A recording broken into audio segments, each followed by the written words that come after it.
What to do, everyday people? We live up in this thing. West, y'all.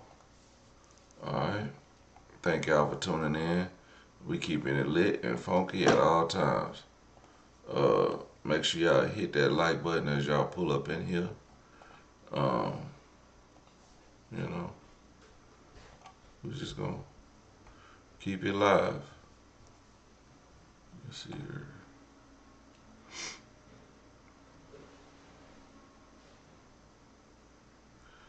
Today we got a great show. It's pretty much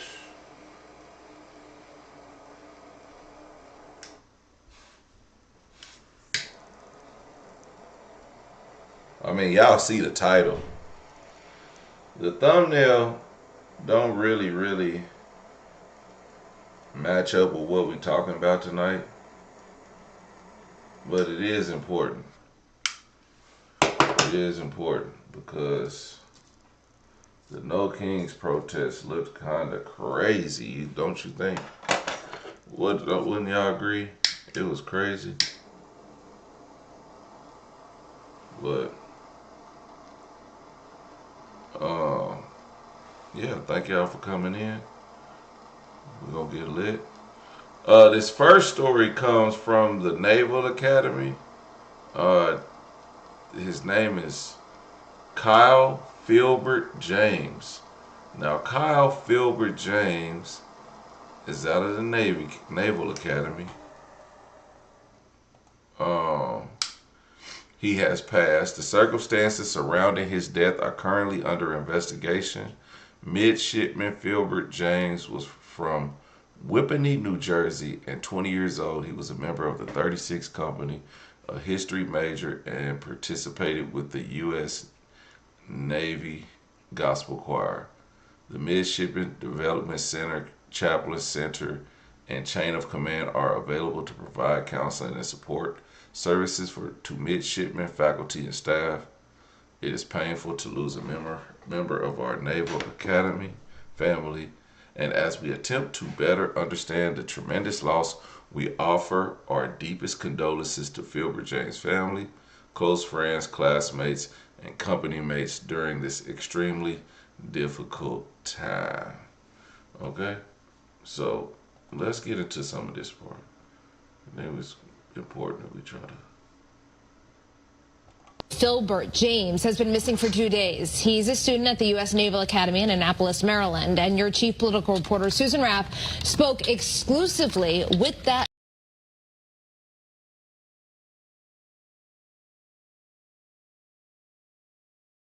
Now, I had words with AT&T today, and we were supposed to get this shit fixed. But I done reset my whole thing. Been on the phone for hours with the damn technicians, and here we are, still buffering. They about to get a piece of my mind. A real piece. Matter of fact, I'm gonna send this to them. Spoke exclusively with that family today. Susan. Stephanie, this is really a tragic situation. The family tells us they are heartbroken. They have no idea what happened to Kyle. Adding to their anguish, they can't get much information. Please let me find him. As soon as we got to their home, you could feel their pain. Please help me find him. Maria Laurent tries to comfort her daughter Diane, whose only child is now missing. Kyle is a midshipman at the U.S. Naval Academy in Annapolis. Thursday morning around 6:30, his mother sent him a text. Diane is a religious woman. She said, "Lord, thank you for Kyle. Give him peace. I love you, Kyle." Kyle replied, "I love you more." She didn't think anything was wrong until the Naval Academy called her around 5 that afternoon. I got a phone call from his battalion officer at the Naval Academy telling me that he didn't show up for any of his classes. Kyle's grandmother has been trying to get more information. She called the Naval Academy. I asked the lady, did you question the roommate? She told me she can't give me this information. Kyle has been at the Naval Academy for 3 years. He and his mom are very close. They text almost every day. His whole family is upset and worried, and his aunt says she called Baltimore police a couple of times and says there was no report filed for a missing person. The only information that he had was Kyle was a little bit stressed out, and he didn't show up to none of his classes throughout the day, but they questioned the roommate and then they questioned his colleagues. But that's it. That's all they know. His mother says Kyle loves being at the academy and never misses his classes. She says he got a new roommate this year, and he likes his roommate. Now, all they can do is wait and pray. I went to visit him in September, their parents' weekend, and I went to visit him. He was really happy. He was really happy when he saw me. We are trying to help the Thank you, Jasmine Fine, for resubscribing to Twitch. If you are following me on Twitch, I appreciate you. You can follow me on Twitch, everydaypj, man. Follow Jasmine. She followed me on Twitch. family. We reached out to Senators Blumenthal and Murphy, along with Congressman John Larson. All of them are trying to get information from the Naval Academy. I also called the Naval Academy, and they have not yet responded. Tonight at the U.S. Naval Academy, officials there confirming the body of 20-year-old midshipman second class Kyle Filbert James was discovered over the weekend after being reported missing Thursday. Well, his mother says that she was told that he hadn't shown up for class that day. James, a history major from New Jersey and a member of the 36 Company, also sang with the National Academy Gospel Choir. The cause of his death is still under investigation. Tonight at the As soon as we got to their home, you could feel their pain. Please help me find him. Maria Laurent tries to comfort her daughter Diane, whose only child is now missing. Kyle is a midshipman at the U.S. Naval Academy in Annapolis.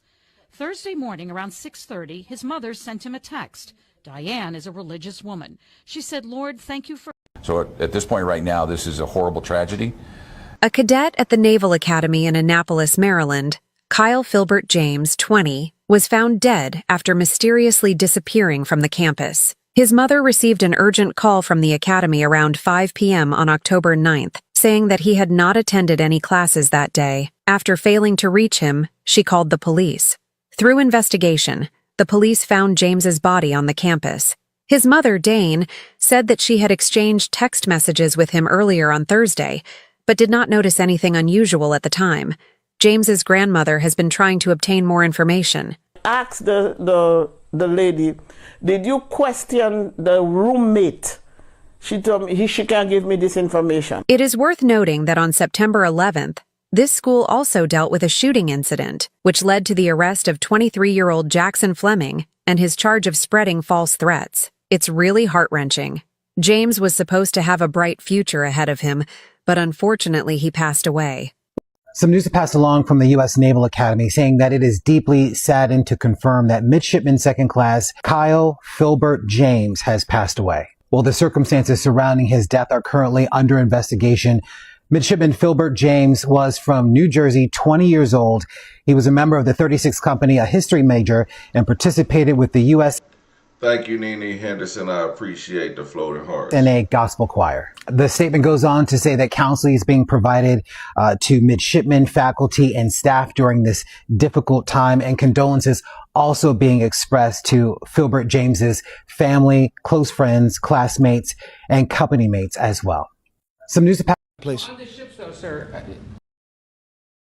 Yeah, I want to send our condolences out to them. I just had to shine some light on this story, man. These are American troops, and they all deserve our respect and condolences whenever we see something going on. I want to spread awareness. This is news that is not being shared nationwide. I don't know why, but you know what?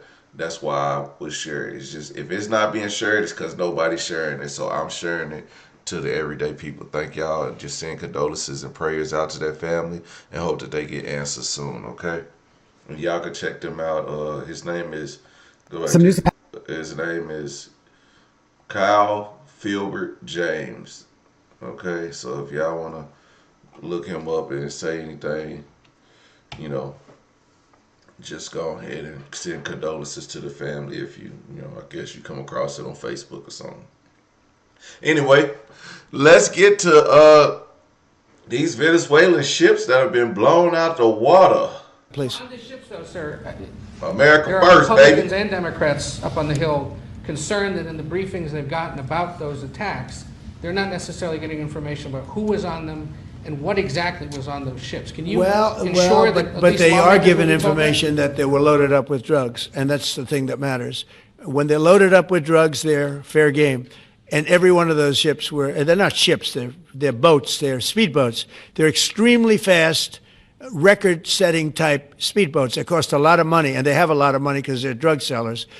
But they know one thing, and they all have the same thing in common. There's drug dust. They call it drug dust. They call it fentanyl dust all over the boat after those bombs go off. And you can take along. attack them, though, that there are We know before. We know when they go out. We know we have much information about each boat that goes out. Please. On the ships, though, sir, there are Republicans. In America's biggest U.S. deployment in the Caribbean since the 1980s, President Trump sending in night stalkers, striking Venezuelan cartel boats in a warning to Venezuela's president. And thanks for joining us this afternoon. I'm Brooke Schaefer in for Kelly Beeson today.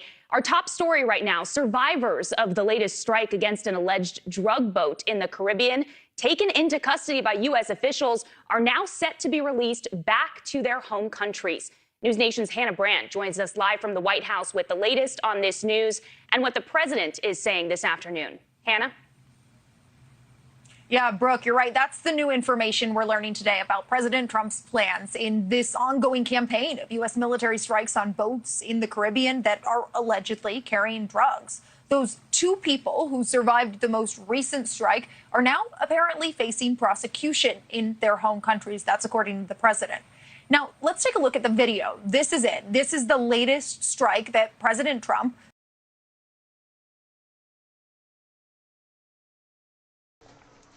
Yeah, so there has been, thank you.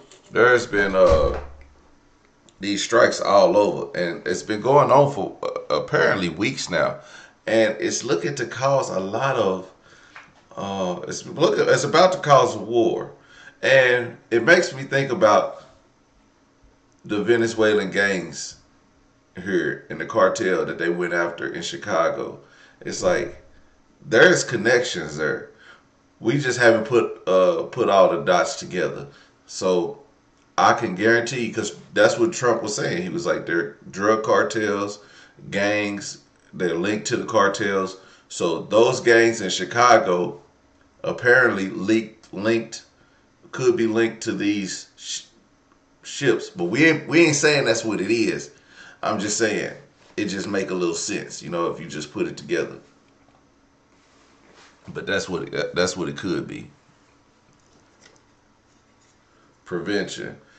They saying that those wasn't even drug boats. They saying that those was actual just like ship fishermen, and that's why Venezuela is really wanting to start a war with the United States, and which very well could happen because they loading up. Let's take a look at the video. This is it. This is the latest strike that President Trump just shared this morning. The strike happened earlier this week, but you can see on your screens how it played out. It's believed to be the sixth strike on apparent drug vessels since September, but this time around was a bit different because two of the people on this submarine apparently survived and the U.S. Navy took them into custody. Then this afternoon, President Trump announced those two survivors will be sent back to their home countries. He writes in a post, quote, the two surviving terrorists are being returned to their countries of origin, Ecuador and Colombia, for detention and prosecution. Also adding in that post, quote, under my watch, the United States of America will not tolerate narco-terrorist trafficking, illegal drugs by land or by sea. President Trump defending these operations, calling them part of a legitimate war on narco-terrorists and Venezuelan drug. Bruh, how they survived that? That's crazy. They must be, they have to have like burns over 98% of their body. Networks. But in total, these strikes have killed at least 28 at least 28 people, rather. And that's drawing concerns and questions, both from U.S. lawmakers and from the international community, with many specifically asking whether these attacks are legal. Take a listen to what President Trump said about this most recent strike. We attacked a submarine, and that was a drug-carrying submarine built specifically for the transportation of massive amounts of drugs. Just so you understand, this was not an innocent group of people. President Trump also confirming he has authorized the CIA to conduct covert operations inside of Venezuela, also saying he's weighing carrying out land operations on the country. This has escalated tensions between the U.S. and Venezuela, with Venezuelan President Nicolas Maduro accusing the CIA of conspiring against. Nicolas Maduro is accused of being a dirty president. Like, he's basically leading the cartel, and they're saying there's a lot of corruption in their government. Against him. He has mobilized troops and civilian militia along that northern coast. Meanwhile, Pentagon sources confirm Night Stalker helicopter units and a Marine task force from Camp Lejeune are now leading these U.S. operations. And we know there has been a substantial buildup of the U.S. military presence in the Caribbean in recent months. 3 B-52 bombers were spotted on flight trackers hovering in Venezuelan airspace. And there are around 10,000 U.S. troops now in the region, most of them stationed at Puerto Rican bases, Brooke. All right, Hannah Brandt outside the White House following the latest developments there. Hannah, thanks so much.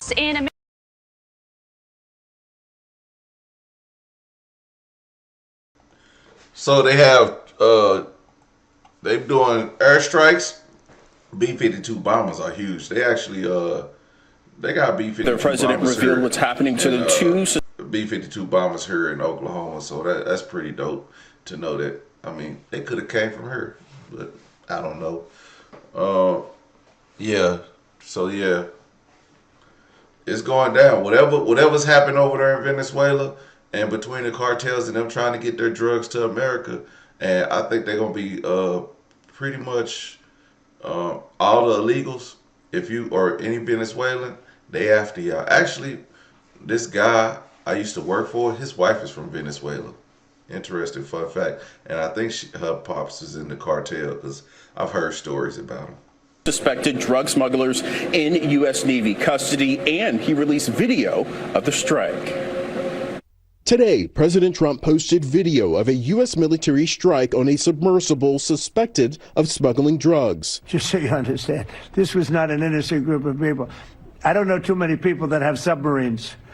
And that was an attack on a drug-carrying, loaded-up submarine. It's the 6th known strike in international waters since last month on alleged Venezuelan drug vessels by the U.S. military. 2 people were killed in a strike on Thursday, and 2 survivors were brought to a Navy ship. The president now says the U.S. will send the 2 men back to their home countries of Ecuador and Colombia for detention and prosecution, eliminating a diplomatic and legal dilemma over their fate. The president revealed what's happening. After the newest strike on a boat off Venezuela, we've now learned this evening there are 3 American B-52 bombers now flying near the Venezuelan coast. And President Trump tonight authorizing covert CIA missions inside Venezuela now. So Martha Raddatz with late reporting tonight. What's behind this? Tonight, the U.S. military launching a new attack on a boat off of Venezuela. A U.S. official telling ABC this time there were survivors. This as we're learning of a massive show of military force off Venezuela's coast. ABC confirming 3 nuclear-capable B-52 heavy bombers flew for hours in the Caribbean waters less than 90 miles from Venezuela. The move comes in the midst of a major U.S. military buildup in the region of some 10,000 U.S. troops, including special operations helicopters, the kind used by Navy SEALs and Delta Force, now conducting exercises in the Caribbean. This most recent boat strike is at least the 6th on what the administration claims are vessels operated by drug cartels, with President Trump now authorizing CIA missions in Venezuela and threatening ground strikes as well. We have a lot of drugs coming in from Venezuela, and a lot of the Venezuelan drugs come in through the sea, so you get to see that. but we're going to stop them by land also. Trump blames Venezuela's President Nicolas Maduro for drugs coming into the U.S. and is trying to pressure him to step down. The administration offering $50 million for. Well, imagine that. He's giving Argentina, which is, where the hell is Argentina? Argentina's way down there. Argentina's way south. You know why he giving Argentina money? Because they not bringing no drugs over here. So if he get Venezuela out the way, then maybe Argentina has a, maybe they could get their ships up in here. Hey, the government did it once, they'll do it again, okay? They just don't like Venezuela or Colombia. So yeah, because Venezuela's right there, yep, north of the northern South American coastline, and yeah, they about to start a war. So what do y'all think about going to war with Venezuela? It's not very big of a country, but I think we could do it. You know what I'm saying? It looked like it's about to happen. What do you think about a war in Venezuela? Look, if Trump starts a war, he becomes etched in history forever. If he starts a war, that's how you get in the history books. Start a war. Y'all didn't know that? I'm telling you. Listen. Hey, information leading America to his first, arrest baby. and conviction on drug charges.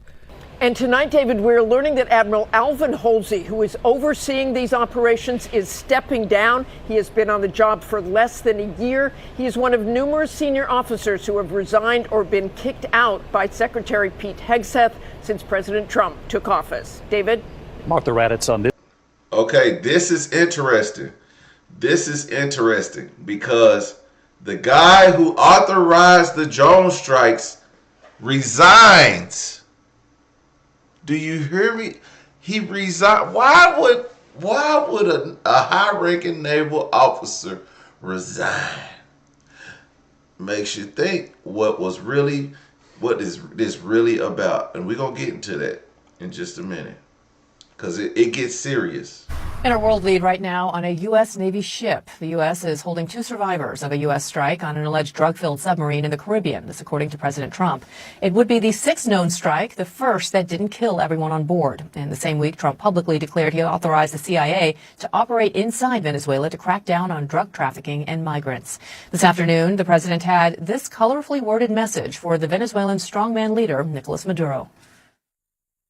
He's offered everything. You're right. You know why? Because he doesn't want to fuck around with the United States. So joining us now is retired U.S. Air Force Colonel Cedric Leighton. I won't ask you about that language from the president, but I will be asking you about what the United States is doing. The U.S. Navy is deploying about 4,000 more Marines and sailors to patrol waters around Latin America and the Caribbean. Maduro is rolling out It's good. I'm gonna come in as MAGA Mike. It's good to have a president that don't fuck around, okay? MAGA Mike don't play about his president. a new defense plan, reportedly mobilizing his own military, police, and militias.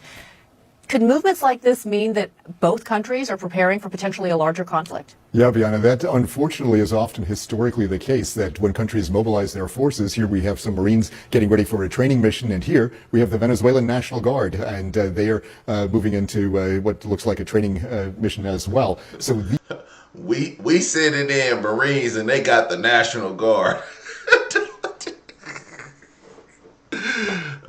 That's like OSU playing Bixby right now. That's like the NBA All-Stars. You know, you ever watch on TikTok and they got that LGBTQ basketball league in like the Philippines or something. That's like LeBron James and the NBA All-Stars playing them. Here's the Venezuelan National Guard. That's like Harlem Nights. Don't shoot that shit no more. Little pea shooter. Y'all better put them up. If we send the Marines, it's a wrap against a National Guard. Okay. These are the kinds of things that we have to watch out for, because as troops deploy to areas, we've got about 4,000 U.S. troops in and around Venezuela right now. That could be a telltale sign that. Yeah, they better not come up. They better stay right there on their coast. They better not do nothing. They better not shoot a flare in the sky. They're trying to do something, and once those wheels are set in motion, sometimes it's very hard to stop them. So let's zoom out for a minute here, because Trump says Venezuela is, quote, feeling heat. Can you explain for our viewers why this focus specifically on Venezuela? So there's several different factors here, Bianna, but one of them is Tren de Aragua. This is a group that President Trump talks a lot about. They started in Venezuela, but they are in many other places. They also operate here in the United States. One of the things that they do is very clearly and very badly human trafficking. They also do target migrants as part of that human tracking effort. Money laundering is also one of the key elements that they do. And probably most importantly to the U.S. administration is drug smuggling. So that's one aspect of it right there. Then you've got the military aspect. There are many air bases that the Venezuelans have, but these are two of the main ones, El Libertador and Lieutenant Teniente Vicente Landeeta Gil Air Force Base. They are in this part of Venezuela, and what they have are F-16s, American-made F-16s, and Russian-made Su-30s. So there is military power in. So we sold them the airplanes that they about to use on us. Get the fuck out. That's America, baby. That is America for you. Get the... Venezuela, and part of it is, of course, supported by Russia and also by Cuba. The other thing about Venezuela is they have oil, and one of the key elements of that is what is called the Orinoco Belt. There's several different factors here. Venezuela...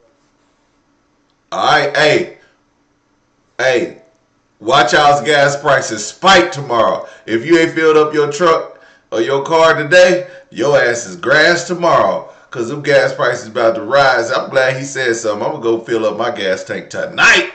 Every time we bomb somebody with oil, gas goes sky high. They had a lot of oil in the Maracaibo region off to the west here, but they also have a lot of oil potentially in these parts. Plus, they also have a potential dispute with Guyana in the Essequibo region. Yeah, it used to be one of the richest countries in the world, given their oil reserves. I do want to ask you and get your take on the head of the U.S. Southern Command stepping down. This is Admiral Alvin Halsey, who led operations in the Caribbean for only a year. And sources are telling CNN that he and Defense Secretary Pete Hegseth did not see eye to eye. This is a high-profile resignation during an incredibly tense time, as you've just laid out. How unusual is that? It is very unusual. Usually when tensions ramp up in a particular theater that is a theater of potential conflict, the person in charge of that combatant command, in this case Southern Command, would stay on in the job and see things through. But what is clear to me about Admiral Halsey stepping down is that there must be some policy disagreement going on here. And one of the key factors is that these attacks against the little ships that we've seen off the Venezuelan coast, they may not quite fit in with the construct of the laws of war. And that's a key factor and could have resulted in his early retirement. All right, Colonel Clayton, thank you so much. All right, y'all heard that?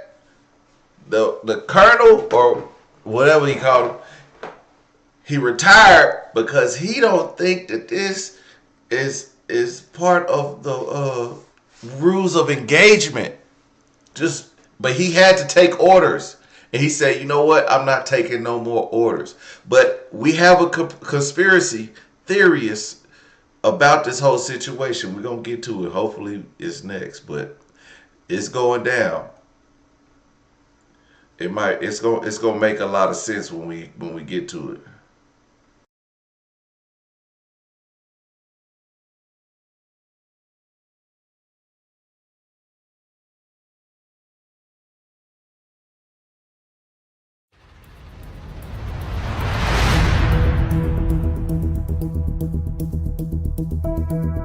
The United States just deployed 3 warships carrying 2,200 Marines off Venezuela's coast. Secretary of State Marco Rubio has now confirmed Iranian drone bases and Russian military assets are operating inside Venezuelan territory. This comes as President Trump ordered the destruction of a massive drug submarine heading toward American shores. The vessel was carrying enough fentanyl to kill 25,000 Americans. Trump released video footage of the strike on Truth Social yesterday.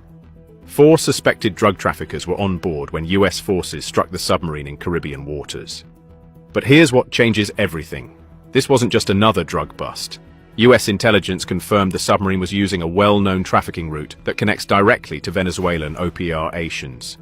2 traffickers died in the strike, while 2 survivors were pulled from the water by U.S. military helicopters. The survivors are being sent back to Ecuador and Colombia for prosecution. Trump avoided keeping them in U.S. custody, sidestepping legal battles about their status as enemy combatants. This strike marks the 6th interdiction in Caribbean waters since last month.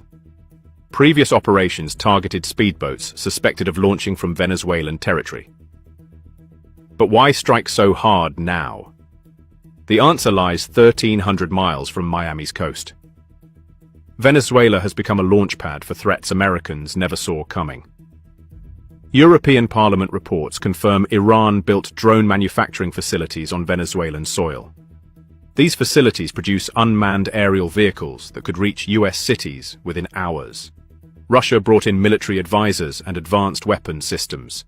They signed agreements giving Moscow permanent access to Venezuelan ports and airfields. Chinese forces conducted war games there for the first time. 3 major adversaries now operate military assets closer to America than any point since the Cuban. That makes more sense now. Pay attention. It's making more sense why we going to war with them. Cuban Missile Crisis. Secretary Rubio put it directly. Foreign adversaries are using Venezuela as a platform to project power against the United States. The drug submarine was just one piece of this larger operation. U.S. Southern Command reports drug trafficking through Venezuela increased 40% since 2023. These aren't random smugglers either. The White House declared yesterday that Maduro's government isn't a legitimate government. It's a narco-terror cartel. Defense Secretary Pete Hegseth briefed Congress on documented connections between Maduro's regime and organized crime networks. These networks move billions in drugs through Venezuelan waters annually. But Maduro didn't back down. He mobilized 4.5 million militia members across Venezuela yesterday. He ordered these forces to arm themselves in factories and workplaces nationwide. The empire has gone mad and renewed its threats to Venezuela's peace, Maduro declared. Colombian President Gustavo Petro warned the situation could spiral. The gringos are mad if they think invading Venezuela will solve their problem. They are dragging Venezuela into a Syria-like situation. The US military buildup tells a different story, though. Beyond the 3 destroyers and Marines, the Caribbean deployment includes F-35 fighter jets and a nuclear submarine. 6,500 American troops are now stationed across the region. B-52 bombers patrol near Venezuelan waters. These aren't standard drug interdiction forces. The Marines aboard these ships carry equipment for amphibious assaults and sustained ground operations. Trump claims legal authority to use lethal force against drug cartels, treating them like terrorist organizations. But legal experts question whether this reasoning holds up in court. That's why the submarine survivors went straight back to Ecuador and Colombia. Keeping them in US custody risked court challenges about their combatant status. The European Parliament raised another concern: Iranian Quds Force. So that just explained why we sent them back to their hometown country. Look, man, I tell y'all, man, it's getting crazy, man. Look, that's why that general resigned. He said, "I'm out of here. This ain't what I'm not gonna sign off on this, because this is bringing us closer and closer to war, and I think they may have got some bad information on that last submarine that they shot down yesterday. Well, shot down because it was already down. They blew up." Operatives now carry Venezuelan passports. Intelligence suggests these operatives could enter the United States using compromised identity documents. Venezuela's militia forces lack modern equipment, but possess Soviet-era anti-aircraft SY stems. Any military action would face organized resistance across Venezuelan territory. Former Admiral James Stavridis called the deployment overkill, but acknowledged it sends a message. He warned about escalation risks while supporting the show of force. Secretary Rubio summed up the administration's position. Every element of American power stands ready to stop drugs from flooding our country. This goes beyond drugs, though. Foreign military bases, 1,300 miles from Miami, create risks America hasn't faced in decades. The administration faces a choice. Military action could eliminate these threats, but risks broader conflict with Russia and Iran. Meanwhile, drug submarines keep coming. Iranian drones keep being built. Russian advisors keep arriving. The question isn't whether America will act, it's how far this escalation goes. Yeah, somebody said that Venezuela had 10 planes. I'm finna Google how many.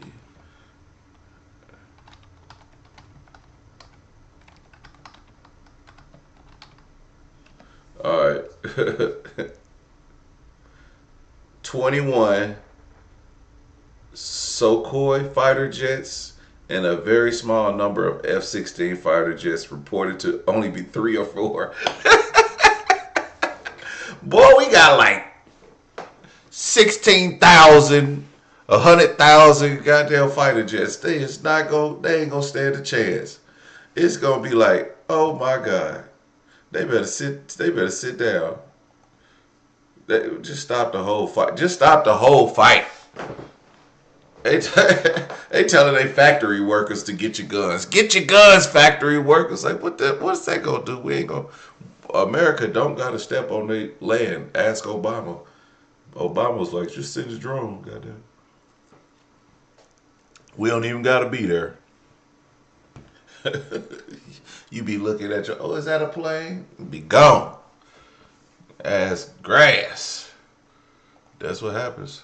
Millions of people showed up to the No Kings rally today, and I'm so proud of y'all. But while y'all was outside, America just declared war on Venezuela. You see, Maduro, the president of Venezuela, already had 4 million more soldiers than America has. And guess how many more people just signed up and yelled at the top of their lungs, "Don't start no shit, won't be no shit, bitch." 8.4 million Venezuelans, women, single mothers included, locked and fucking loaded. That's 7 million. 12.7, damn near 13 million Venezuelan citizens.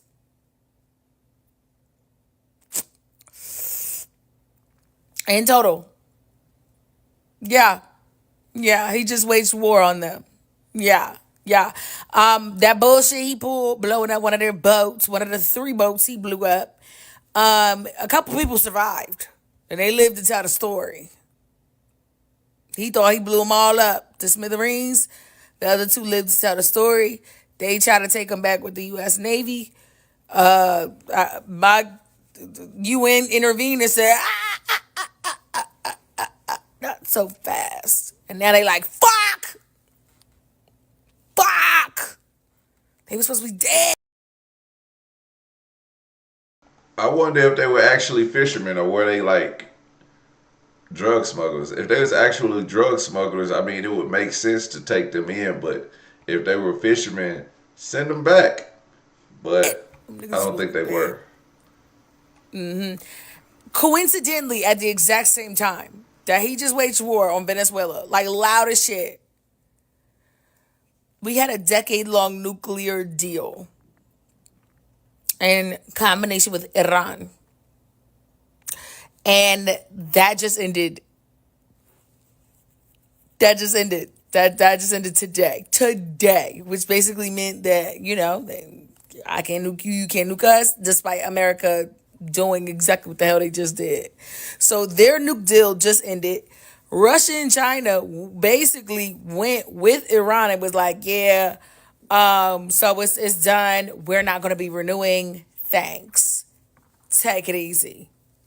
And they was like, well, what you mean you're not going to renew the nuclear deal that we had already set in place? And they said, did you even abide by it? No? Okay, well, fuck that. Fuck your nuclear deal. Fuck all y'all. Honestly and truly. I slapped the shit out of all of y'all. It's really no issue. And they was like, and Iran was like, I think about it. And everybody else was like, well, are you at least going to keep it diplomatic in the meantime, between time? And they was like, diplomat these nuts, nigga, and slid out the door. They claim to be committed to diplomacy, but they but then followed up by saying, I'm just as committed to diplomacy as you are. And I felt that. When they said that, I was like, ow! Is it up and it's stuck and we just don't know? Tell us something, Joe. Like, tell us something. You can't hear me. Stop playing with us. We got Venezuela over there. Did Donald Trump done sent 400,000 troops to Puerto Rico? Now we got Iran that said, I'm not going to renew my lease on this nuclear deal. They out there making loaded statements with different levels of inflection. And I just don't know if we finna get our shit knocked off. It feel like we finna get jumped for real. Like, I'm not. Then we got the cartels on another region. That's child. It feel like we finna get jumped. So I just thought I'd give y'all some time to get real nice and relaxed after that. I mean, y'all did a chef's kiss. No King's Day. Wow, yes. No, down with the man. We're about to get our shit knocked between the washer and dryer. I just thought that y'all should know. Oh, one last thing. How could I forget? Our nationwide debt just increased by like 450 billion, bringing the trillions to even more trillions, gazillions, but billions. So yeah,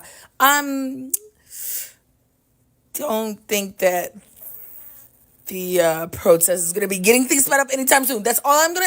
I know. I wanna fight you, Godiva. I know. I mean, if you kind of understand what she was saying it without saying it. But look, she said we look like we about to get our shit knocked between the washer and dryer.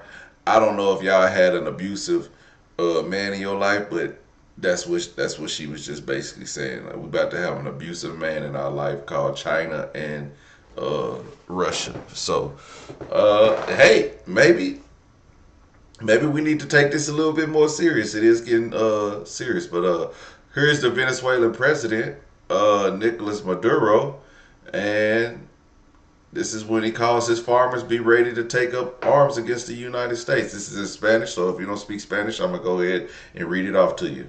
It says, and I'm not exaggerating if I say millions of peasants, millones de campesinos y campesinas estén preparados, men and women, get ready to take up arms and defend para tomar las armas y defender la Bolivian Republic of Venezuela if it were attacked. República Bolivariana de Venezuela si fuera agredida por el imperio by the North American Empire. Norteamericano. Preparaos. Get ready. Preparaos. Porque si Venezuela es agredida, because if Venezuela is attacked, decía el Che Guevara, se abrirán 1, 2, 3 Vietnam. Y no exagero si digo. Oh, he said it's gonna be 3 Vietnams. Y'all know what Vietnam was death to Americans. Okay, and Vietnam was not our war. We shouldn't have been. No Vietnam ever called me nigga, but Vietnam was bad for Americans. We lost a lot of men over there. So hey, listen, we shouldn't have been over there. A tunnel from Russia to Alaska. That's an interesting. What do you think of that, Mr. President? Do you have any ideas? How do you like that idea? I'm not happy with this. I don't think you're going to like it. I don't think he liked it. I don't think he liked it. President Trump, do you think? Why is President Trump sending American warships to Venezuela's coast? It's not for training. He is deploying these destroyers as part of his focus on fighting Latin America's drug cartels, and it very well could drag the U.S. into an international showdown. These are the ships. 3 U.S. Navy Aegis guided missile destroyers, the USS Gravely, the USS Jason Dunham, and the USS Samson, and they are set to sail in just the next few days. A White House official tells CBS News that they will stay around Venezuela for months, but in international waters, and they could launch targeted strikes against cartels that Trump has branded foreign terrorist organizations. That is actually the same label usually reserved for groups like ISIS and Al-Qaeda. Now, the president is blaming these cartels for One, the fentanyl and cocaine that's been flooding into American communities, and two, for fueling violence across American cities. But Venezuela's president, that's Nicolas Maduro, he is hitting back and hitting back hard.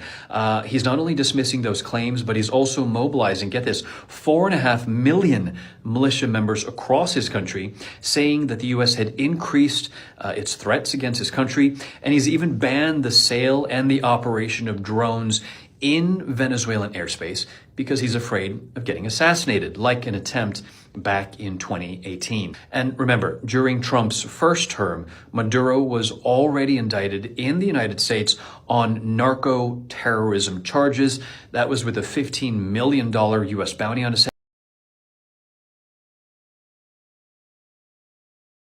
We have some major news right now. Venezuela is mobilizing its troops and militias throughout the country, preparing for war against the United States of America. This comes as the United States has, obviously, as you know, the warships, the Navy has struck, the military has struck. Hey, how we stop wars all like, didn't Trump stop like 7 wars apparently? Like, but then now we getting into a war. That don't make sense. Yeah, make that make sense. Struck a number of Venezuelan boats in the southern Caribbean, but also there are about 10,000 American troops near the border of Venezuela. And while it looks as though it's increasingly likely that the United States could potentially invade Venezuela in the coming weeks to potentially oust Nicolas Maduro. And so Venezuelan troops and militias have officially been mobilized. Now, Venezuelan troops are very ill-equipped compared to the United States military. The military comparisons are really, there is none. But what is clear is that the United States could be drawn into potentially a long war and a long regime change situation in Venezuela, in South America. This is very big news right now. So spread the word. Full updates on my Substack, linked in bio. Subscribe for free. Follow along for more. We have some major news. Well, it looks like we're not safe, America. But the only thing safe in America is the Epstein files. They're not releasing them. Right. Okay, so Venezuela is a medium-sized country in South America. Right now, they have a military-style government that's run by what lots of people are calling a dictator named Nicolas Maduro. Nicolas Maduro has been credibly tied to illegal substance trafficking out of his country. He rules with an iron fist. Dissent is crushed by his military government. You get it. Venezuela, despite having some political chaos, is still fairly successful as a country, largely because it is a huge oil state, right? Like, they have a lot of resources in the way of oil and some other things too.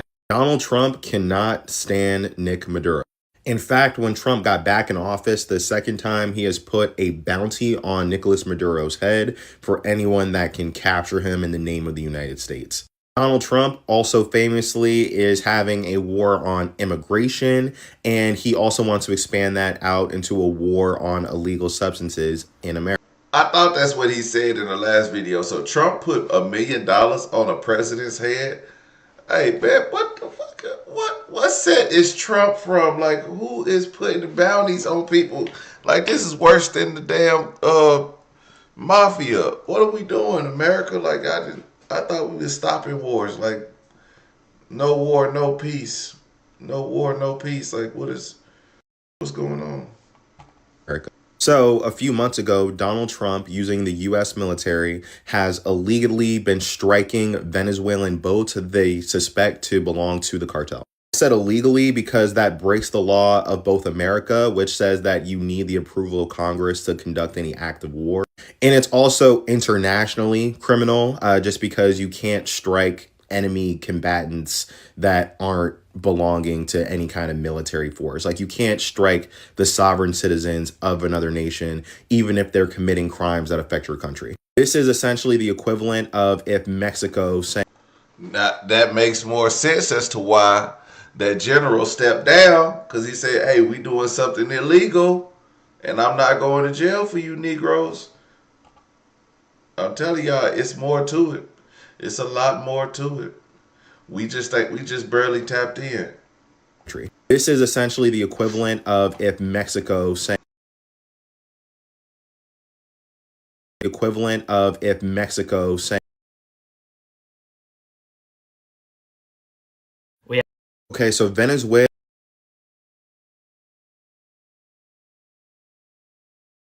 Well, I'm gonna just talk to y'all while AT&T is loading up. I guess it's with the AWS. Even if they're committing crimes that affect your country. This is essentially the Goddamn equivalent Amazon. of if Mexico sent in jet planes to bomb, Smith and Wesson because too many guns are coming into Mexico. And despite the fact that Donald Trump is openly committing war crimes, despite the fact that the vice president has bragged about them committing war crimes, it doesn't look like the United States Congress is going to do anything to stop him. And most political thought leaders are thinking that Donald Trump is trying to do something that's called a regime change. A regime change is actually very common in United States history, especially in South America. Basically, what it means is that America feels threatened by who's in charge in another country, and they use covert operations to try to get whoever's in power to be overthrown and replaced by someone that's more friendly to America. This is very obviously what Donald Trump is attempting to do, right? If you ask the Trump administration, it's because there are so many overdose deaths in America that Venezuela is responsible for. Again, this is a lie. Venezuela only accounts for about 10% of the illegal substances that come into America. So, it's just not worth our time, even if we do. I got a question. It says, don't get your geopolitics from TikTok. Well, if we watch the fake news, they gonna lie to us. At least these people telling us something. Because every time you look at the news, they regurgitate the same stuff. We got people on TikTok who actually do a little bit of research, but they don't get the notoriety. So you gotta push them out there. You gotta see what's out there. And you listen to multiple people, so you don't just hear one source of news. You hear from multiple different people. Like we had the hood chick earlier in the bonnet. We got this nice young gentleman right here telling us a story. We're about to have a white guy tell us some more stuff. So it's just like you get the information, but we don't. Y'all say don't trust the news. Don't trust the news. Who we supposed to trust? Who do we trust? We got to trust the people, and these are the people. The people are on TikTok. That's where I ain't saying just go ham and be like, oh, that's what they doing. Like, you got to kind of, that's why we go to multiple sources and get the information and then put it all together and be like, all right, so that makes sense why this is happening. I get it. It's TikTok. People on there dancing and committing pranks. But then at the same time, there are actually people that got real live information. We just got to dig into it because the regular news source is paid. They paid not to keep us stupid. Okay? So that's crack down on this in a violent way, which leads people to assume that it's because Donald Trump wants oil. Donald Trump's economic policies have put America in a rough position where we don't have the same resources that we used to. So it would be very convenient for America to have an oil bank that we can constantly leech off of. The Trump administration has refused to provide any evidence that the boats that they're striking actually belong to the cartel. And there's some facts that make it seem like they might be like immigrant boats or fisher boats. So Nicolas Maduro is very unpopular in Venezuela. The vast majority of people want a different leader by any means necessary. The current leader of the opposition is a woman named Maria Corina Machado. She actually just won the Nobel Peace Prize. And she's doing anything she can to become the new leader. There was an election that a lot of people speculate was rigged by Maduro. And that's who the people want mostly. However, she is controversial because she is in bed with the oil companies, and she's made no secret of the fact that she's willing to work with Donald Trump in order to assume power herself. And unfortunately, she also said that those strikes on those alleged cartel boats were completely fine with her. So where are we at now with it? Where are we at with it? It's looking like there's gonna be an official war with Venezuela. There's gonna be boots on the ground at some point. At least that's how it's looking. Donald Trump has sent warships, planes, and are essentially building. So we got a war on the brink, food stamps closing, government shutdown, rising food prices, tariffs, farmers getting bailouts, the Argentina bailout. Hey, I'm going to be proud to be an American where at least I know I'm free. But I don't know if they go keep pushing me to this limit to become a damn, you know what I'm saying, a citizen of the United Kingdom. Up U.S. forces on the Venezuelan border, not dissimilar to how Russia treated Ukraine. Despite the fact that Donald Trump wants to be seen as like the peace president, he's also more than willing to annex another country. He wants to do it. He's claimed he wanted to do it. So yeah, obviously, I don't want a war with Venezuela. I'm kind of old. I'm 26, right? I don't think they would draft me, right? So okay, so Venezuela. Boy, you gonna be the first to go. Get an ass. No, they ain't finna draft. The draft ain't happened in years. I don't think we have plenty of troops, so ain't nobody finna get drafted. That won't happen. But I gotta get to this one. And the Amazon system is failing us right now. But this is what I want. This is what I want y'all to hear. This is the white guy now. So I'm going to give a theory as to the real reason why that admiral resigned. Why the admiral that was in charge of the strike group that hit those Venezuelan boats, as to why he resigned, is because he found out after the fact that it was just fishermen, that it was civilians, that it wasn't a valid military target. And he realized that they made him commit an act of murder. And so they were using that to hopefully corner him into doing what they want him to do. That's why he took, so basically the options were that they gave him were follow these orders, or you're not only going to get thrown in jail for not following orders, but you're also going to hit with a murder charge as well. We'll hit you with murder. So they cornered him. So he took option 3. So the first option, follow orders, get ready to do an amphibious assault on Venezuela. Or option 2, say no, go to jail for not following orders and get hit, with a murder charge. So, like I said, he took option 3, which was, fuck you, I'm resigning and I'll be testifying at your war crime trial. Because you gave me false information. You did not give me a valid military target. You made me commit murder. That's why I'm quitting. Because even he knew that if he were to say no to illegal orders, there's a high probability that he was going to get locked up. Even if it turned out after the fact that the orders were unlawful or unethical, that would still be time he would be spending in jail, pending trial, and being silenced. So instead, he resigned. Now he's able to talk and influence his peers to say, hey, Donald Trump is going to make you commit war crimes. And these are unlawful and illegal orders. So, yeah. Now they're training up over 10,000 soldiers in Puerto Rico to do an amphibious assault on Venezuela. And here's the thing he understood too, is that if there was drug operations happening off of the coast of Venezuela, that's a law enforcement action. That's like a responsibility for the Coast Guard. The Coast Guard is specialized in this. There was no proof that the boats that he hit were drug runners. There was no proof.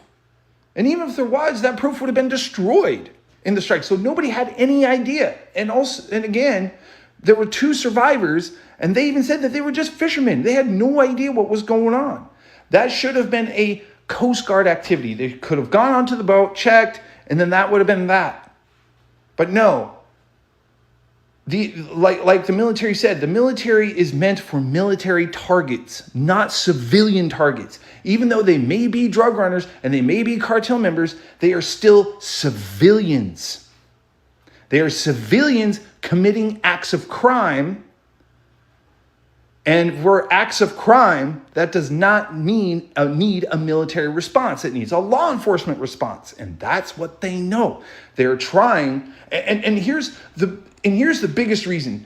as to why they're wanting to invade Venezuela. It has nothing to do with drugs. It has nothing to try to institute a regime change. Even though the people of Venezuela want Maduro gone, they want him out, that should be up to Venezuelans. We should not be involved. We should not be having our servicemen and women die for another regime change. You know, and it's like I said, it has nothing to do with any of that. It has everything to do with the resources that were discovered in Venezuela. Huge amount of resources. They want to invade, topple government, extract. That's what it is. You know, it was resource, government, government collapse, collapsing another government, and extraction of those resources. They see money. They don't see people. They don't see lives. They just see money. And that's what the Navy Admiral was saying. Fuck you. I'm not doing it. So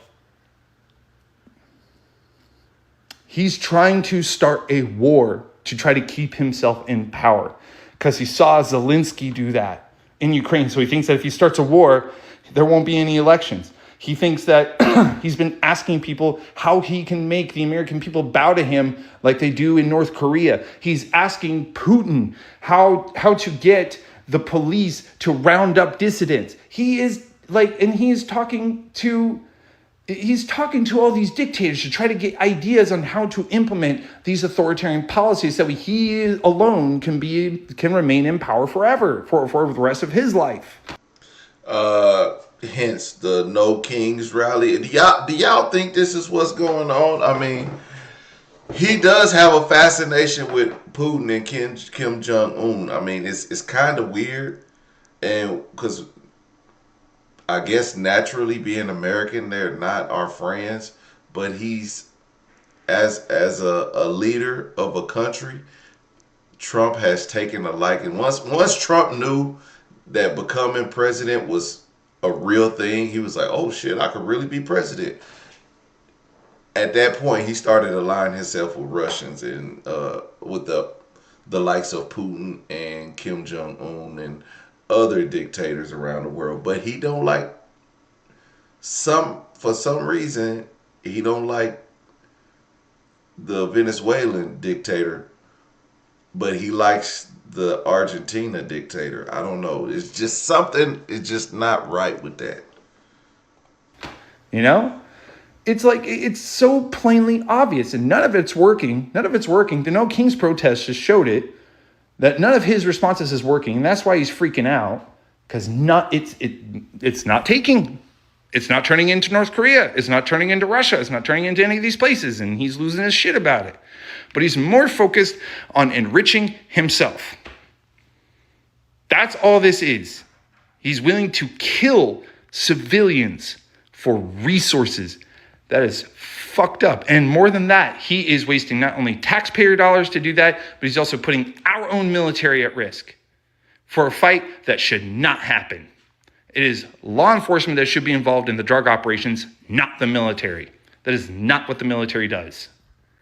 Well, this is a massive story just developing. The president of Colombia, Gustavo Petro, is accusing United States officials of murder. He says that in one of these military boat strikes by the United States in the Caribbean, the U.S. killed an innocent fisherman. So you can see this post from Petro here. He says U.S. government officials have committed a murder and violated our sovereignty in territorial waters. Fisherman Alejandro Carranza had no ties to the drug trade and his daily activity was fishing. The Colombian boat was adrift and had its distress signal up due to an engine failure. We await explanations from the U.S. government.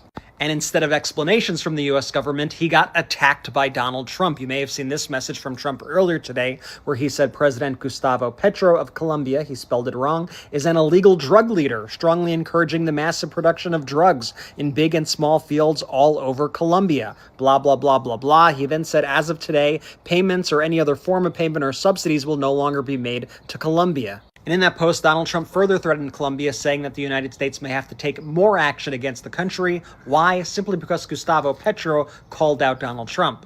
You can see that Petro reposted this tweet right here that says Trump is a maniac while waging war in Venezuela. He now threatens to attack Colombia too, although he can't.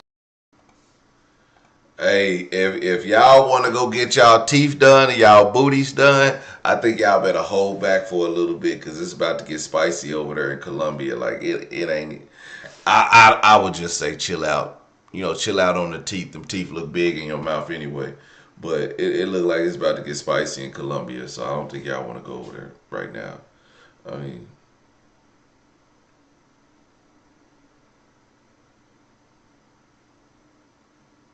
okay.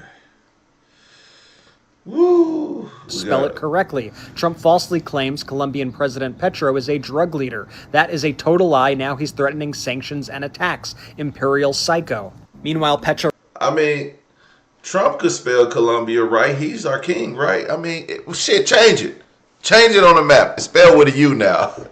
It ain't even spelled with an O no more. Just spell it with a U. Forget it. You know what I'm saying? Wrote the following: the boat attack September 16th was Colombian, had an engine on top as a sign of damage, and was turned off. Presumably, it was in Colombian waters. Who was there was a lifelong fisherman, Alejandro Carranza, who has not returned to his home. Alert to the Attorney General of the nation. I request to act immediately, grant immediate protection to the victim families, and associate them, if they wish, with the victims of Trinidad and Tobago to initiate legal actions in the world and in the justice system of the United States. Meanwhile, Pete Hegseth and Donald Trump continue to say that everybody they are killing in these attacks are members of ELN, a designated terrorist organization. But the Colombian president says the fisherman's boat from Santa Marta was not from the ELN. It belonged to a humble family, lovers of the sea, from which they drew their food. What do you say to that family? Explain to me why you helped assassinate a humble fisherman from Santa Marta. And Petro all day has reposted tweets like this, which called Donald Trump a complete liar, saying he has a complete disregard for facts and truth, and saying that the United States is engaged in imperial aggression against their country. And Petro makes clear that he loves the United States. His issue is with Donald Trump.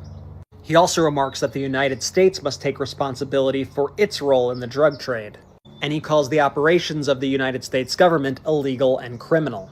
And I want you all to remember that story about the 2 survivors on that other boat that Donald Trump struck. The survivors were repatriated to Colombia and Ecuador. Very unusual that Donald Trump would choose not to prosecute them in the court of law and have people actually hear the evidence against them. This is escalating quickly. Spread the word and follow along for more. So we've got some breaking news just in the Trump... That got kind of spicy, didn't it? I told y'all it's something more up to this, man. It's something more up to this. And with the, I think we're going to have to follow this story more closely. Colombia is basically saying they were fishermen. And that's why that commander stepped down, or general or naval officer. He was something. He was high up there. But he doesn't want to he don't want to take part in those war crimes like this. This could be bad. I guess we're gonna see in the next coming days. But guess what? We can't even get no judges in because the government is shut down. But maybe we'll figure that out. Cause today, I believe at 3 o'clock, Congress was supposed to meet for a vote today, and they were supposed to vote at 5. Well, it is now 9:38 in Oklahoma, so wherever your place is, do the math. But yeah, no vote. I Googled it. I didn't see a vote. I didn't see anybody say, oh, the government's no longer shut down. Woo-hoo. It's not breaking news. Government's still shut down. So that means we got all no's, and I guess we'll hear about it tomorrow.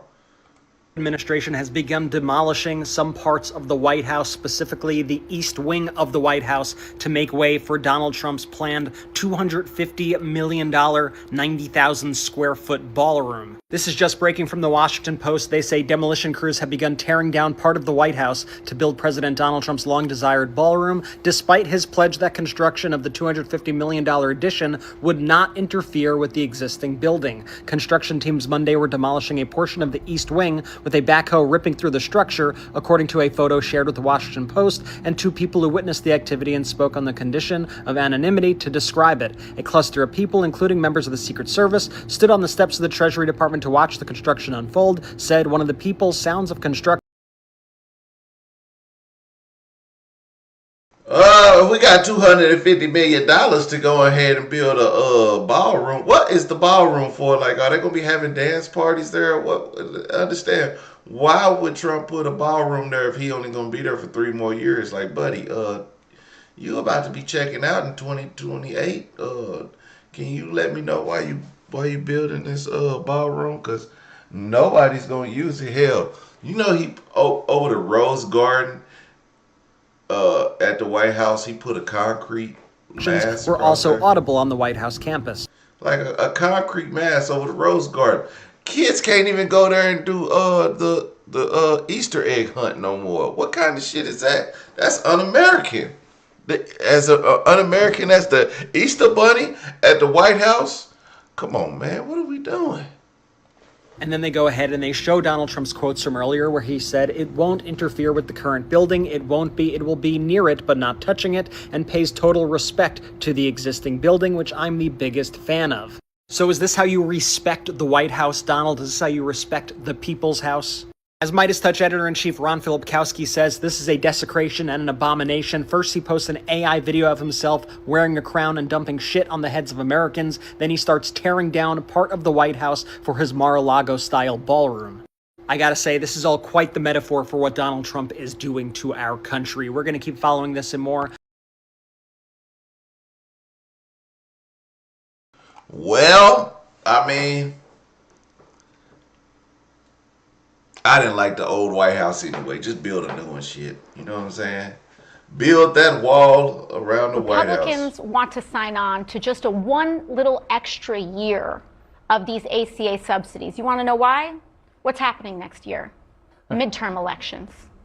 They want to extend these subsidies just a year extra so that people don't realize the dupe that they are pulling on everyone, so that they can all re-elect themselves and allow those things to expire the moment that they win re-election. And it is time to get politics out of what should be a guaranteed universal right in the United States of America, and that is health care. And so I will not accept a measly 1 year acceptance, a measly 1 year extension of the ACA. We need to make sure that we are expanding and continuing the fight and not falling for the fine print, not falling for the tricks, and not falling for the politics around this. Republicans want to sign on. Yeah, what do y'all think? I mean, the Republicans are really putting a number on this country. But hey, AOC always has the best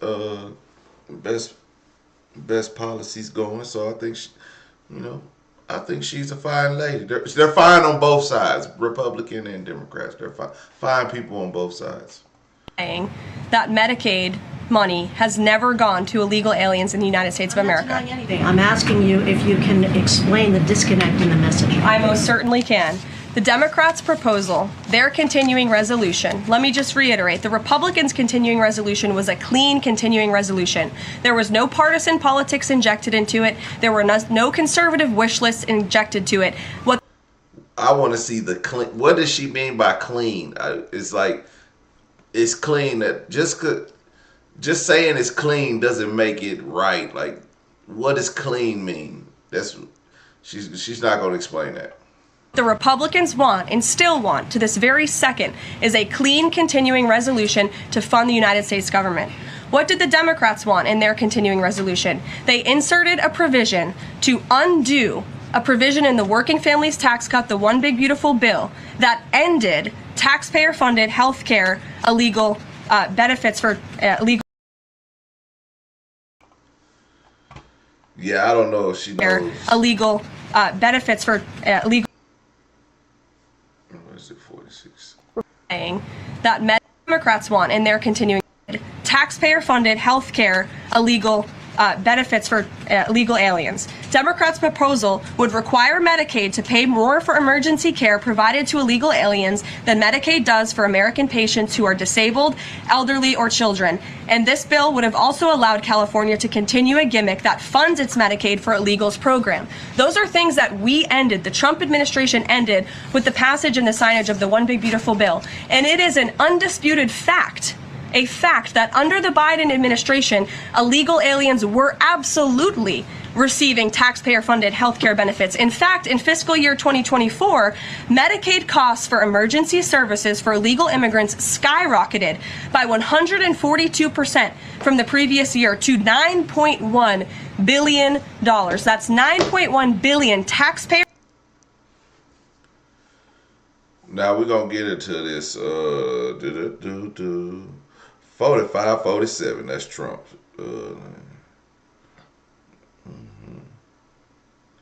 All right, so the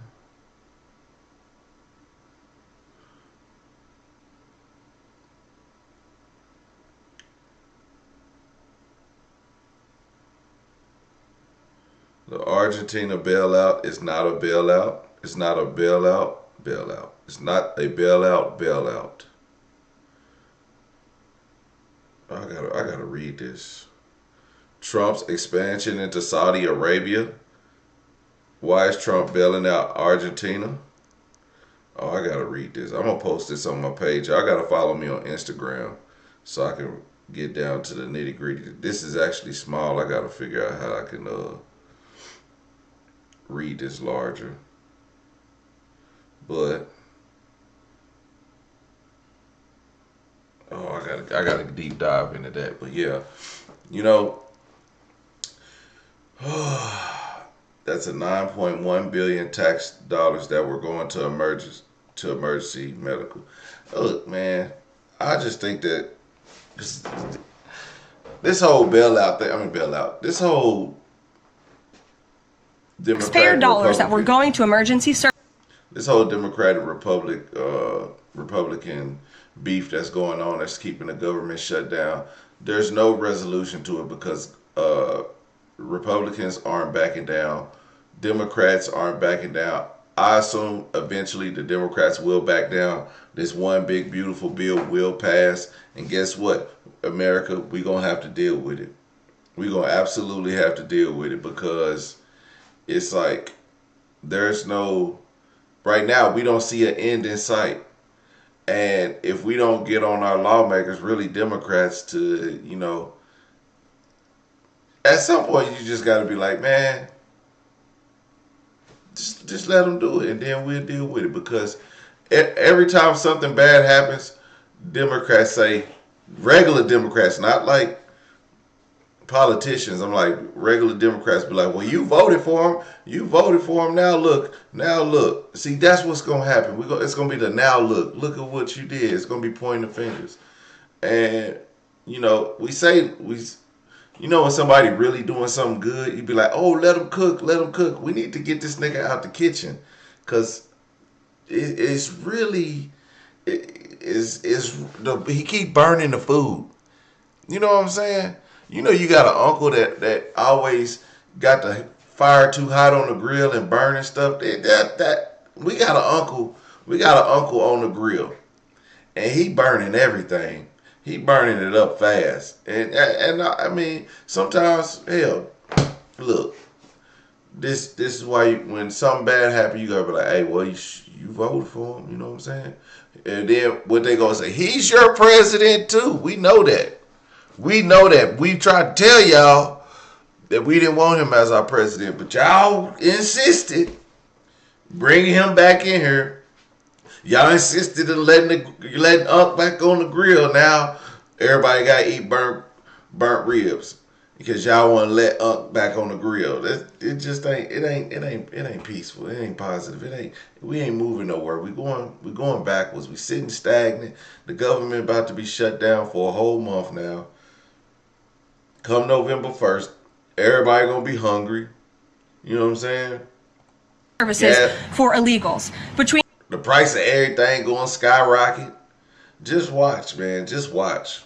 President Trump's last full fiscal year under his first administration and Joe Biden's last full fiscal year, Medicaid spending on emergency services for illegal immigrants nearly tripled. There was an increase of 196% between 2020 and 2024. And I have a chart here for you, and I'm more than happy to email it to you. I'd also like to add because some were asking dishonest questions yesterday about emergency rooms. In Southern California, according to healthcare professionals in 2023 under the Biden administration, Southern California's, quote, entire healthcare system was being bombarded with illegal immigrants and forcing American patients to endure longer wait times.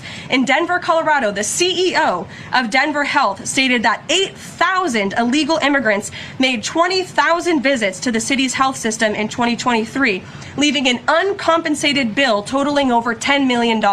So when a legal alien goes to the emergency room, who's paying for it? The American taxpayer. The main safety net hospital in Denver had to turn away patients due to the massive influx of illegal immigrants into the community, and UC Health hospitals in 2024 reported their system was under stress from an increasing number of migrants. As a result, according to the head of emergency departments and urgent cares across the hospital system, quote, access is impeded for everyone. These are healthcare professionals who dealt with this directly, and there's a lot more where that came from. It is an undisputed fact that Democrats want to give taxpayer-funded healthcare benefits to illegal immigrants. I mean, look, I get it. Like I said, I don't want to keep our country going backwards. So if we have illegal immigrants, let's find a way to legalize them, at least the ones who want to work, which is a lot of them. And let's put a system in place that can get them one by one. And the ones that have criminal records, they might have to go back for a while. But if they come by legal means, hey, I'm all for it. But I wouldn't say go to schools and, kids' baseball games and stuff like this, rounding up illegals. I don't think those are the people that we want to get rid of, because those are the hard workers who, most of them are taxpayers.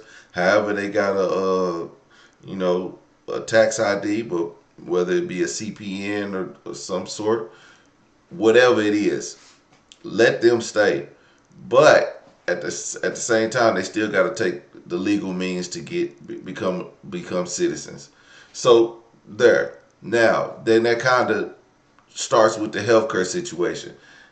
Hey, when hospitals start turning people around, they start doing stuff illegal, then we're going to really feel it, because the hospital can't foot the bill. Or when hospitals start closing. We don't know what's going to happen. Like I said, we don't know.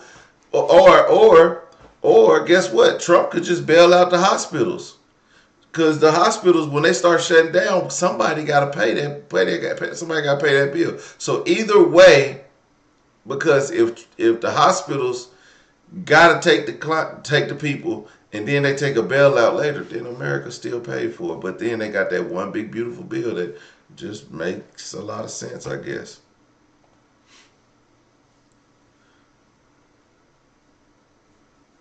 But yeah, I don't know. Y'all gonna figure it out.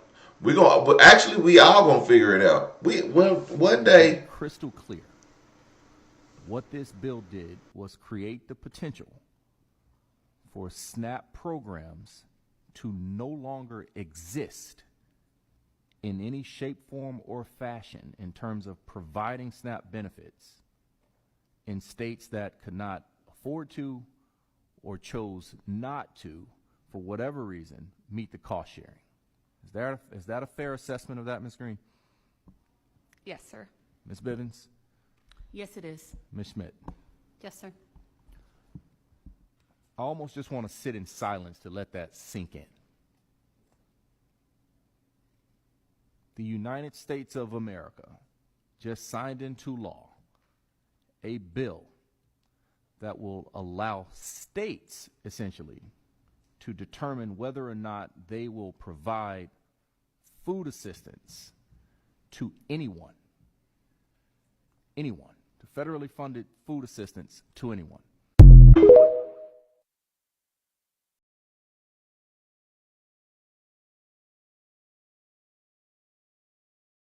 Anyone joining in on the poll? Thank you, Robin B, for the floating hearts. As a whole, the ACA, also known as Obamacare, but who is the group of people that are actually using it? Yeah, this to me was one of the biggest surprises. When you actually dig into the data, you can understand why Marjorie Taylor Greene is doing what she's doing and why this debate is actually dividing Republicans. Because take a look here.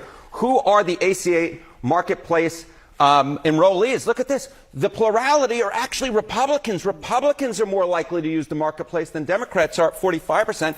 Democrats at 35%. Then you get independents at 20%. But the key nugget here is Republicans are more likely, in fact, to be the enrollees in the marketplace than Democrats are. And the majority of the enrollees, 57%, are in Republican-held congressional districts like Marjorie Taylor Greene's. So what we're seeing here is it's not actually Democrats who are the only ones who are taking advantage of Obamacare or the Affordable Care Act. There are a lot of Republicans, and the clear plurality of those who are the marketplace enrollees are actually Republicans, and the majority of them are actually in Republican-held districts. And that is why, Sarah, you're seeing this debate really divide Republicans and really unite Democrats. Y'all believe that? Hey, man, that's why Marjorie Taylor Greene, she jumped off that ship, man. She was like, I see it sinking. It's a hole in the side of the ship. I see it sinking. And, you know, hey, y'all got to give the girl her props. She stood up to those fascists. She stood up to those fascists over there, them Republicans. She the only person in the Republican Party that got balls. She just need to turn Democrat. We need a Marjorie Taylor Greene and a Jasmine Crockett to work together. You know how dangerous them two women could be? Boy, if you ain't seen two women put their head together, they'll catch Osama bin Laden cheating. Okay? Listen.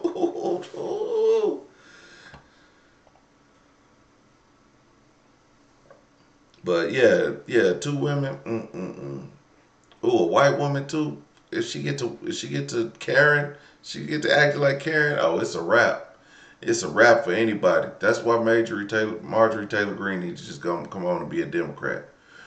We need to protest to get Marjorie Taylor Greene to become a Democrat. I think it'll be the greatest day in America when Marjorie Taylor Greene becomes a Democrat. Here we are again.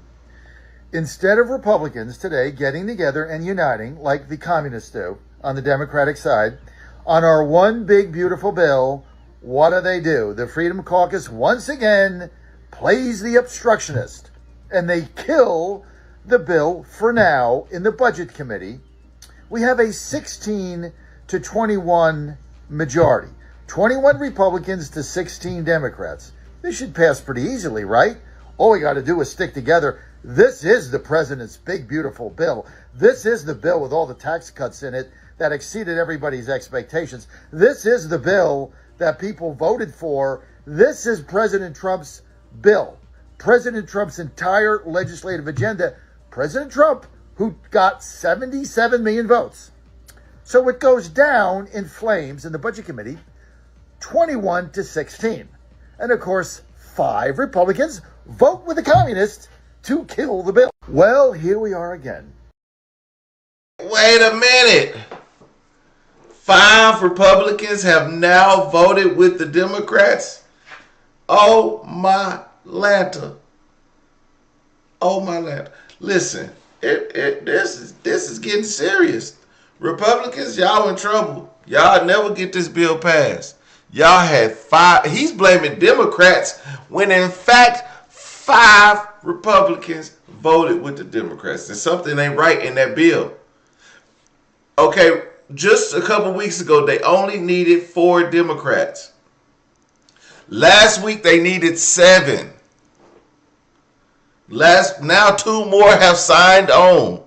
2 more Republicans have signed on, man. Yeah. It's not looking good. It's not looking good. It's not looking good for the Republican Party. Y'all ain't as tough as I thought y'all was. I was like, man, the Republicans, they own the House, the Senate, they got the judicial system. They got all 3. They got the White House. They got everything. But yet Republicans are voting against their own party. Now, Democrats, we might not be strong, but we ain't stupid. Well, I say we, like I'm in their vote. I'm not in their vote. I'm on the outside looking in. But Republicans ain't all dumb. They ain't all dumb. They not Trump loyalists. Every one of them ain't a Trump loyalist. There you have it. They got us thinking that the government shutdown is what's stopping the food stamps, but really go check out that big, beautiful bill, and you will see that all of the cuts they were talking about is taking effect in November. Yeah, right before Thanksgiving. You know, I can't believe the first time I turned on the TV on anything political, and this is what I have to see. Yes, sir. That's right. Trump's $20 billion bailout of Argentina is now contingent on whether or not the people of Argentina vote for his political allies party in the upcoming election. So the Argentinian economy is teetering on the edge of collapse, which it is, and Trump is forcing the people of Argentina to choose between economic collapse or voting the way Trump wants them to in an election that, by the way, is being held in just 2 weeks. The whole thing is so outrageous that an Argentinian reporter followed up with Trump about it later. Boy, that sounds like election interference, right? Is that election interference? Oh my gosh. Oh my gosh. I'm paid by Antifa. They pay well. That sounds like voter interference or election interference. See, we can't be interfering in other countries' political elections. I think that's wrong. That's another. Is that another war crime? What is going on? What is going on? Robin B, thank you for some more thumbs up, man. I appreciate you. You know what I'm saying? Look, hey, we got war crimes in the Caribbeans. We got election interference. What else we got? Gas prices is about to skyrocket because we in war with Venezuela. Y'all know that's what's about to happen.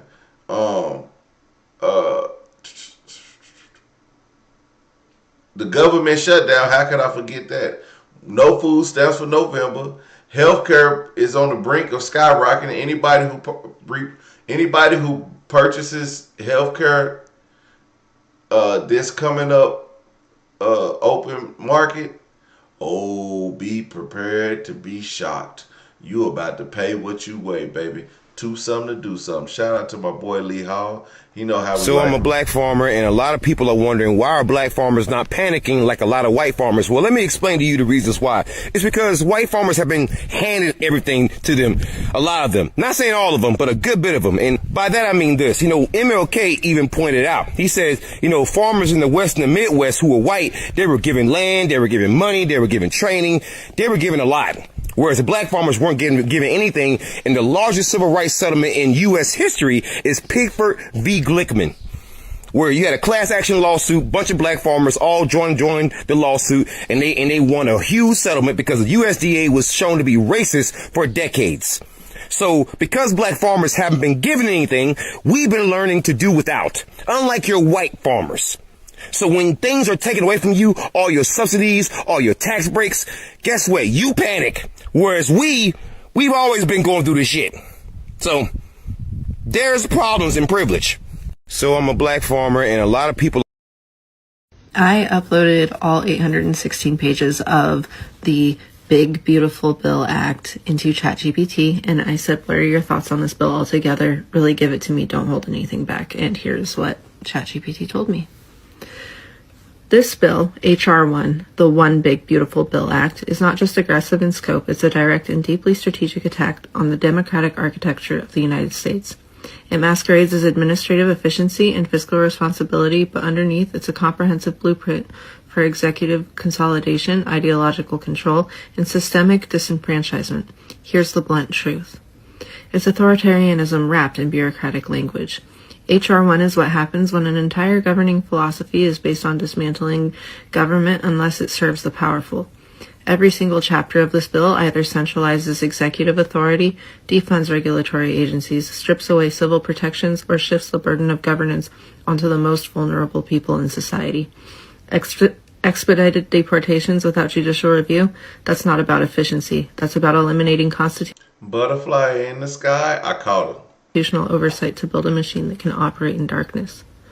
Cutting independent agencies like MedPAC or the Social Security Advisory Board, that's not reform, it's removing the brakes from a runaway train.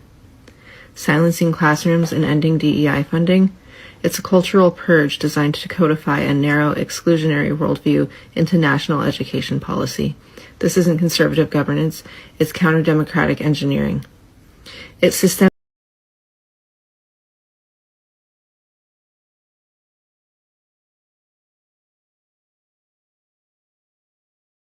dismantles the safeguards of a free society. The institutions targeted by H.R. 1 aren't arbitrary. I think They're I hit specifically mute. the ones that ensure... MAGA Mike would say ChatGPT is a communist. Okay, MAGA Mike thinks ChatGPT is Antifa. Transparency, protect minorities, and maintain balance. Consumer protections, gone. IRS ability to audit tax sheets, neutered. Public health investments, slashed. Environmental and emission standards, repealed wholesale. This bill defunds every agency that stands between corporate interests and profit. It creates loopholes wide enough to drive oligarchy through. It paves the road for a soft coup. What's most dangerous is how legally sophisticated this document is. It's not sloppy.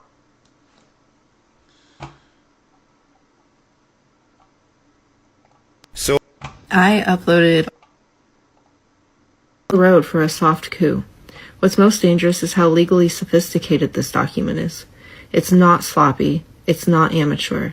It's meticulous. It builds the legal scaffolding for one-party control. It shifts power away from oversight bodies and into the hands of agencies under direct presidential control. It establishes surveillance and enforcement norms that can easily be turned on dissenters.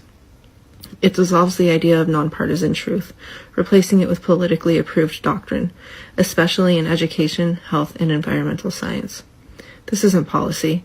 It's a hostile restructuring of the republic, not done through tanks or violence, but through legislative subversion. The human cost will be catastrophic. Let's be crystal clear. People will suffer if this bill passes. Children will go hungry as food assistance is gutted and work requirements are tightened. Trans youth will lose access to care and their families will be criminalized for seeking it. Immigrants, many of them legal residents, will live in fear of removal or retaliation.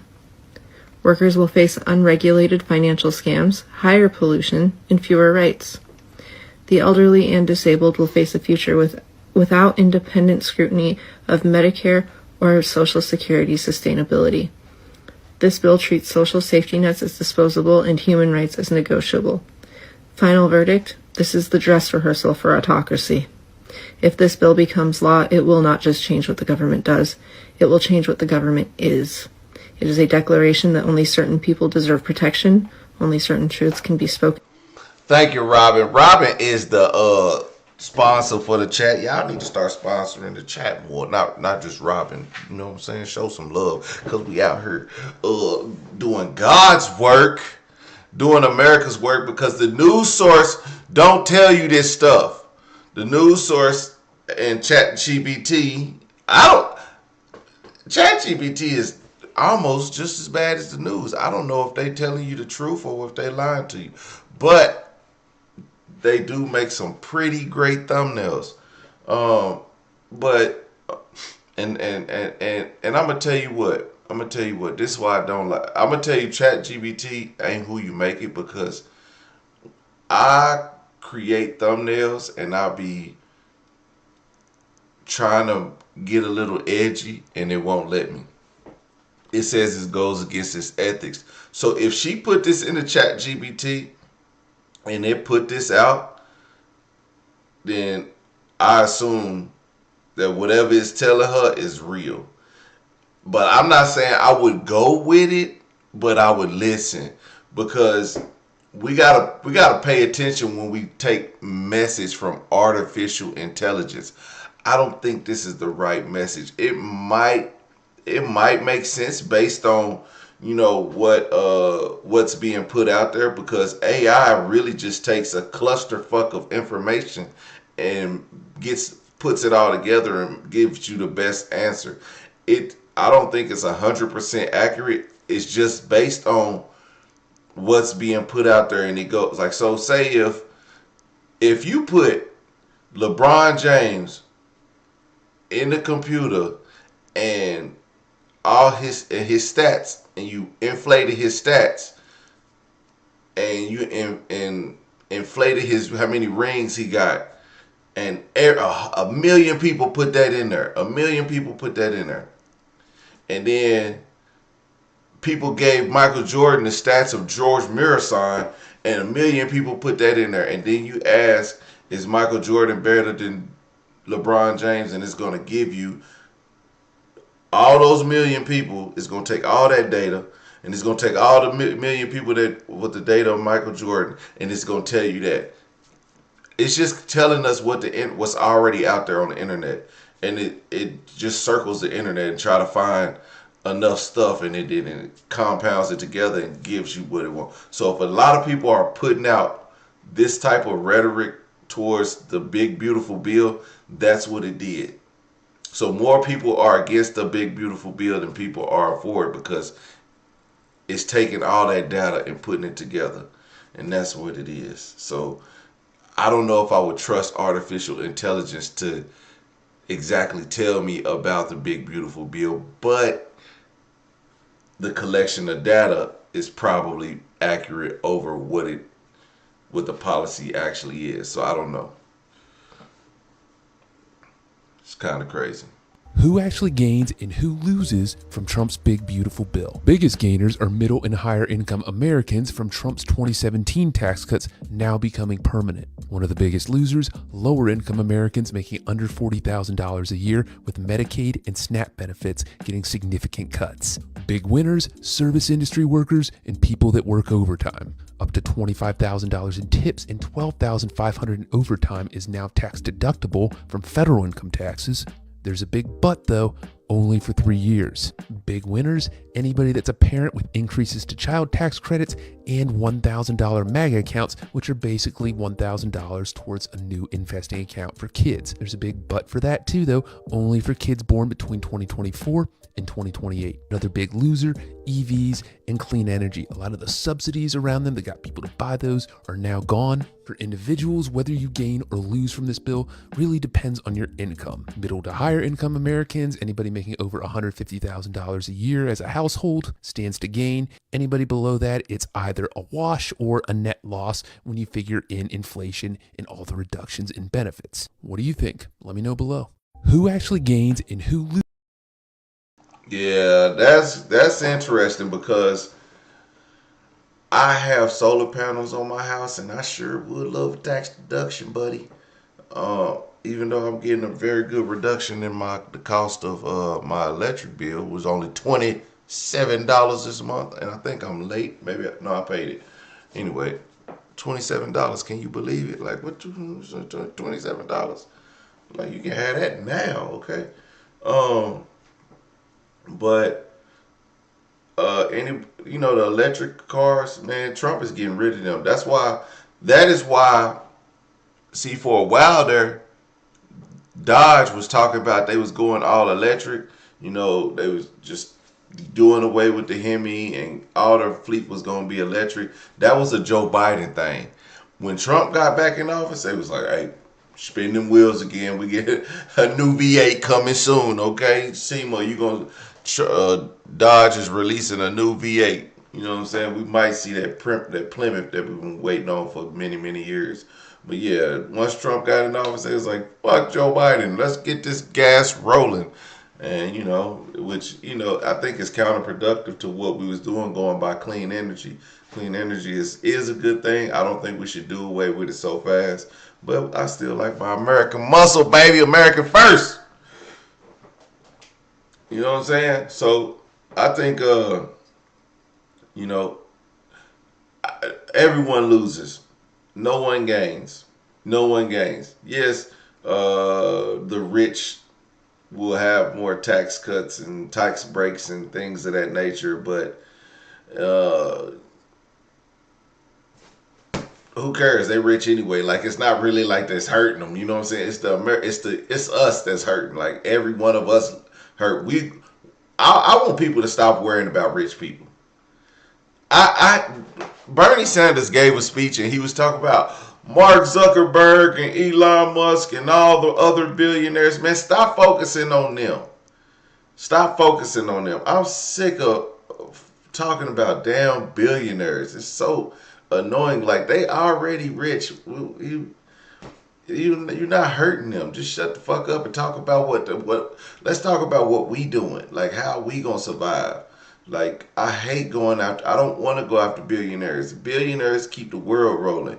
The regular everyday people, well, the billionaires keep the money going.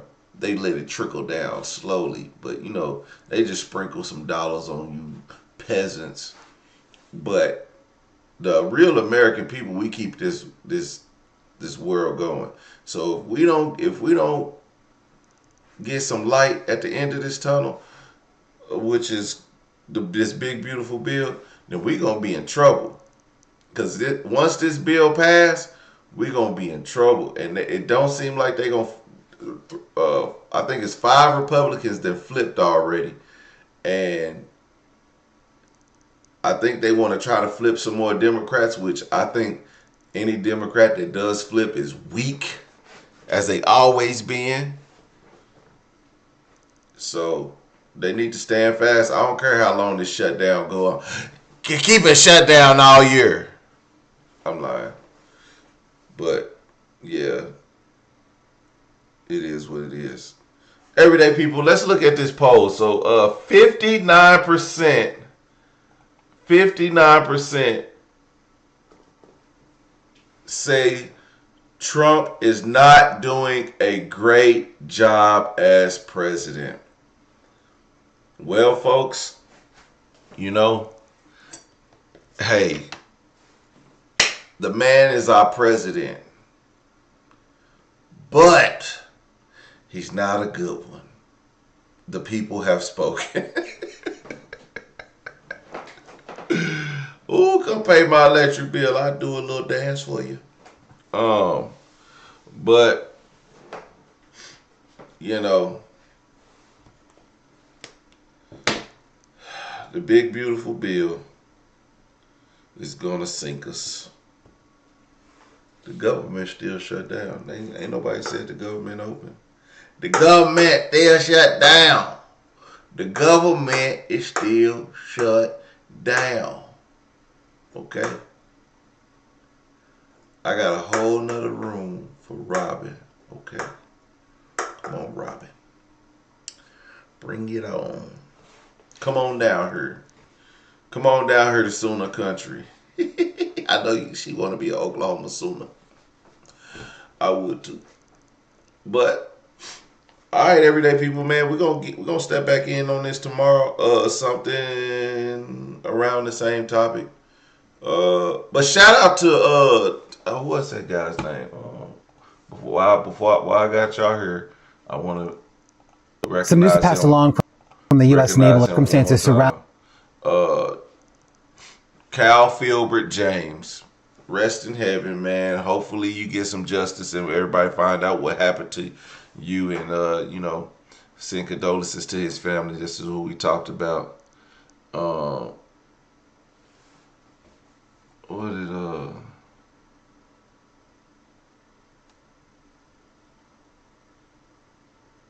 What did Jeff leave? I didn't see a message for Jeff. Terrorist hurts farmers, got soybeans that will have to practically. Oh, Jeff, you a farmer? Man, I'm sorry for that, brother. But,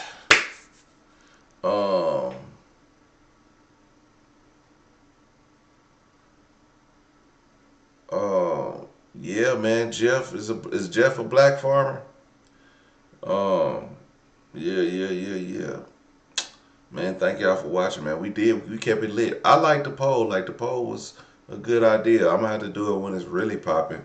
Cause listen, that Venezuelan war is looking crazy right now. But anyway, y'all get to bed, and I hope that y'all get to go to work tomorrow. I hope none of y'all furloughed, or I hope none of y'all are laid off, and I hope y'all got gas tonight, cause gas going skyrocket. Man, shout out to you, Jeff, man. Man, stay strong, brother. Like you said, man, we had to endure a lot. Well, not we, because I'm not a black farmer, but I would love to grow some little crops in my backyard. You know what I'm saying? Some personal, you know what I'm saying? Some little crops. It is Oklahoma. But yeah, let's shout out to Jeff, man. Shout out to you for being a farmer, man. You gonna really keep America rolling. The price on your crops is gonna skyrocket. So you know what I'm saying. Pad them pockets, big dog, because it's gonna be looking kinda shaky out here, man. Everyday people, man. Thank y'all. I'll see y'all guys tomorrow night. All right, we're gonna keep it lit, big dog. We gonna keep it lit.